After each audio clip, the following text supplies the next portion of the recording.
We've reached our first destination. We're currently in the western part of Tokushima Prefecture, and actually the mountainous part behind me is called Sora no Sato since ancient times, and it's located in Nishiawa. Sora no Sato is actually a combination of two cities and two towns together, and it's also been selected for a scenic spot for food and agriculture and Japan agricultural heritage too.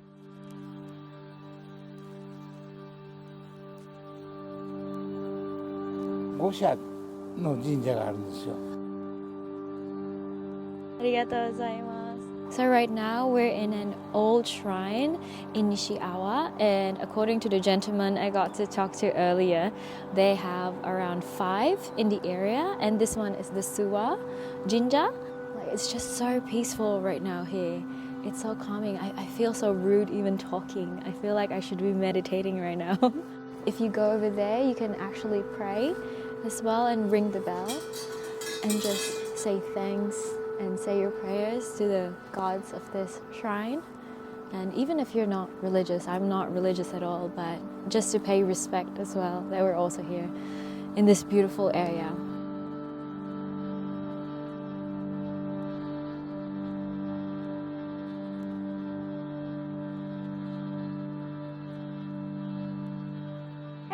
So now we are going to do the Iya area's private taxi tour, and our driver, which is also our guide, is actually a local here. And don't worry if you don't speak Japanese, they also have an English speaker. And if you look behind me, it's actually an izakaya at night, so you get to enjoy the local cuisine and also get to know the local people who are living in the area.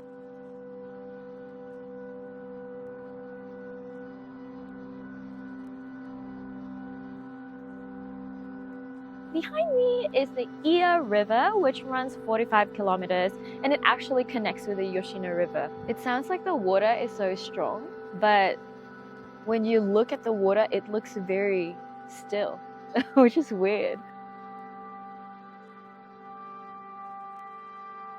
Something that I didn't expect our guide to bring us is at the Iya Valley peeing boy statue. So the story is very interesting and actually really funny, because back in the old days, a long time ago, local kids would come over here in this area and they would play, and this stone over here is where they actually pee. So to kind of like relive that history and to commemorate the memories of those boys or those kids, they actually put like a peeing statue over here.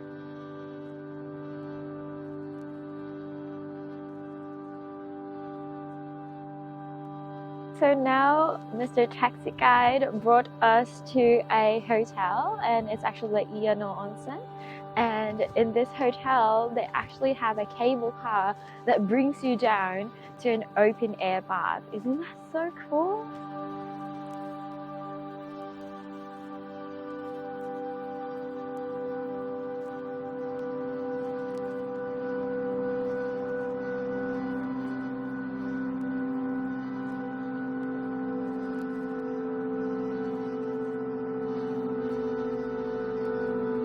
That's so cool. Hi everyone, now we're standing on the Iyakeo Bridge, and we're actually overlooking the vine bridges of Iya Valley, and we are gonna go and try to cross that later. As you can see, some people are kind of scared and it takes time for them to pass, so wish me luck and we can do this. Come on, let's go.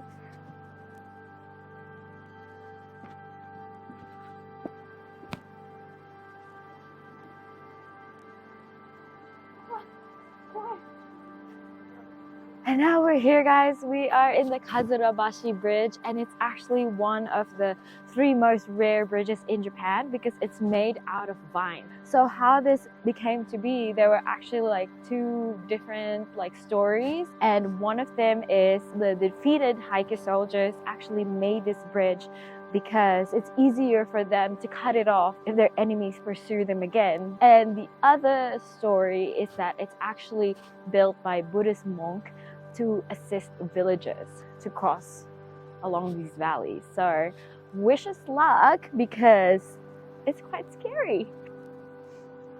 I love vines, as you can see. I'm hugging it with the most I can. Oh God. Wow. Oh my God. Okay guys, we're almost there. I did it! Yay! It took like, I don't know, maybe 10 to 15 minutes for it to go through, but I did it. So you can do it too.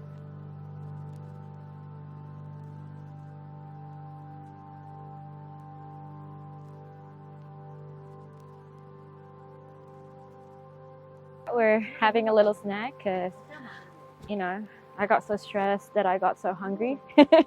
And luckily, Grandma over here, she has some local and Japanese delicacies. And this one is mochi. It has like a sweet miso paste around it. So I'm really excited to try it. And it's only 400 yen right now. She also has different other stuff like fish and some potatoes and tofu. But this one caught my eye, so we're gonna go try it. Be careful, it's a bit hot. That's really good.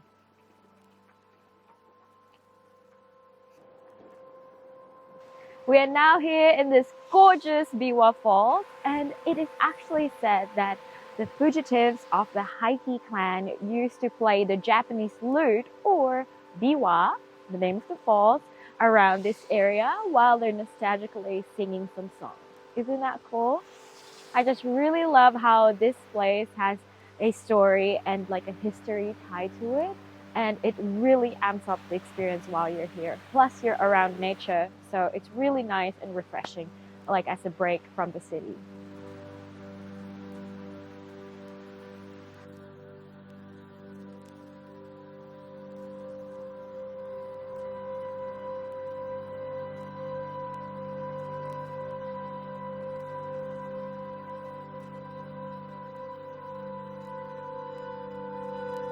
Now our next stop is the Ochiai village in the center of Higashiya Valley. So as you can see, like around me, it's snowy, right? But over there, there's no snow. It's because like the sun hits that part of the mountain more than this part. So basically the sun was melting the snow over there.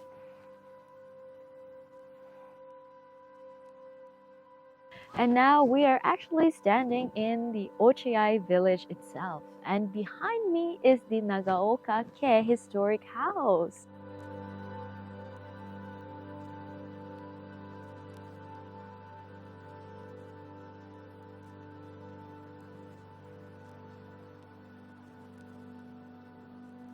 And now we are in Okuiya and we are on another bridge, but this time it is not as scary as earlier. And this is called the Ryugu Bridge, which goes to the Ryugu Cottage. It's basically a really cool camping ground over there. So come on, it's less scary now, so it's gonna be fun.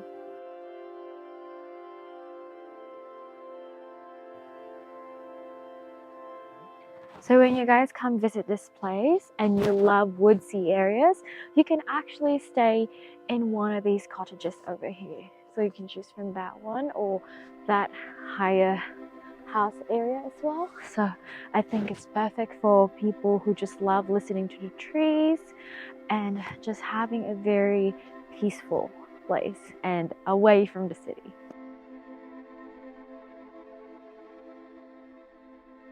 Another really cool fun fact is that the Iya private taxi tours also use this bus for their tours, and it's actually more than 60 years old. So it used to be the old bus like around this area, and we can actually go in and check it out. Come on.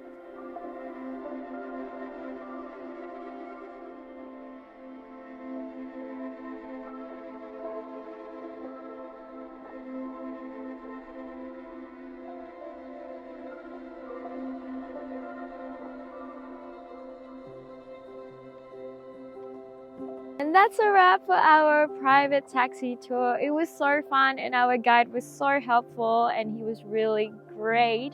And even though my Japanese wasn't so good, he was able to help me out in certain stuff. And my highlight was definitely the Vine Bridge, even though it was so scary. It was really great and you should conquer your fear as well if you're scared of bridges.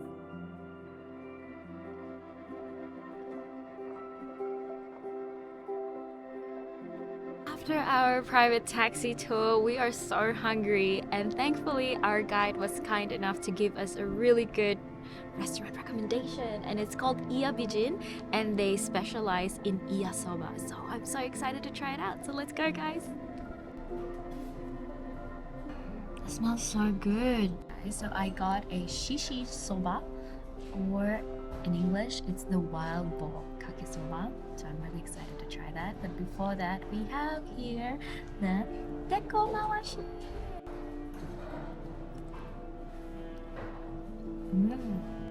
That's really good. I really like the smokiness of the charcoal with the sweet miso paste, and then that dense tofu kind of ties it all up together. I'm gonna try the konnyaku. It's really nice and silky, and it doesn't feel heavy at all. So I was actually scared that I won't be able to finish this all because it looks so big, but I think I'm able to finish it all. So let's go and eat, guys.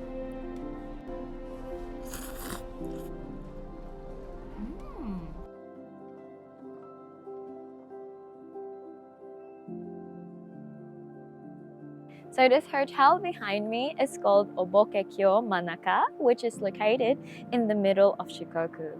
And it's also just by the Oboke Gorge, which is part of the Kenzen National Park. Did you guys know that this is also very well known to be one of the most scenic spots in Western Japan?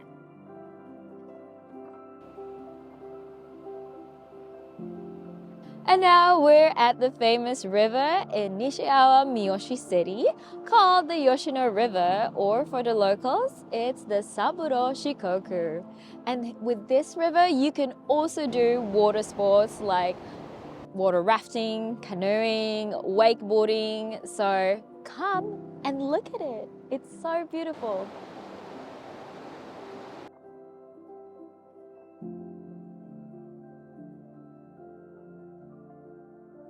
And now here in Hotel Iya Onsen, it is just by the Iake Valley, where you can enjoy an open air bath and also really good local cuisines.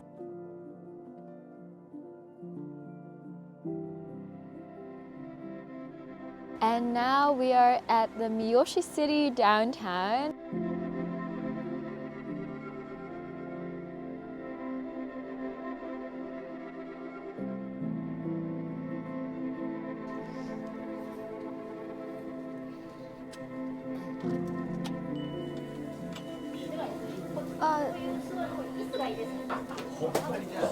So we're now in Nomkia. これはお好み焼きの。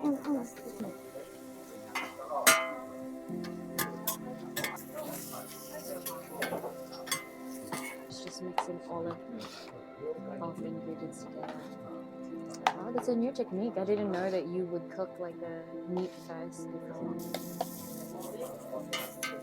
I've never had this type of plum wine where the plum is actually in it. So I'm gonna give it a try. Cheers! Kanpai! Oh wow, that is homemade. Oh wow, that is strong.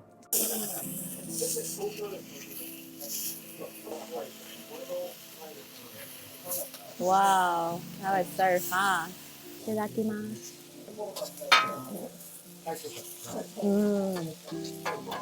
So good. 超美味しいです。はい。すごい。はい、お願いします。Wow. Wow.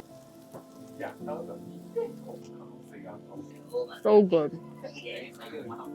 ありがとうございます。本当に。ありがとうございます。Look, since it's Year of the Rabbit right now. Thank you. Yay.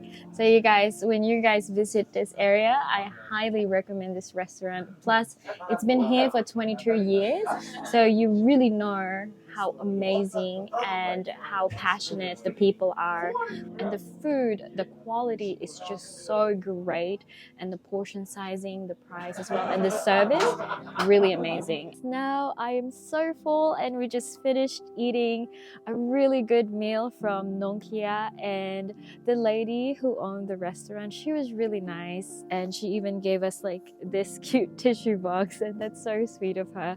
But I highly recommend you guys going to her restaurant when you are in this area in Miyoshi City, because it's really good portions, it's a very good pricing, and again, like their hospitality, it just feels so authentic and local and just like in a Japanese home. So once again, thank you so much, Yukiko from Nonkia. Now we are signing off and we are going to sleep. Good night. Oyasumi.